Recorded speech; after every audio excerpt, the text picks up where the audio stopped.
SP रुकने पार्लियामान आजम खान को MP MLA court से झटका लगा है। प्रॉपर्टी ऑफ एनिमी केस में जमानत अर्जी खारिज हो गई है। सीतापुर जेल में करीब 1.5 साल से बंद एसपी एमपी के खिलाफ अजीम नगर थाने में जौहर यूनिवर्सिटी के लिए मामला दर्ज किया गया था, जिसको लेकर आजम ने कोर्ट में जमानत अर्जी दाखिल की थी, लेकिन कोर्ट ने उसे रद्द कर दिया है।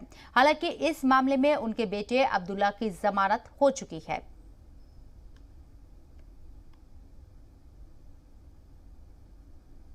शिया सेंट्रल वक्फ बोर्ड में रिकॉर्ड में जो रजिस्टर्स हैं उनमें मैनिपुलेशन और फैब्रिकेशन हुआ है, एंट्रीज बनाई गई हैं बाद में, और वफनामा जो सो कॉल्ड वफ इमामुद्दीन है वो भी फर्जी है।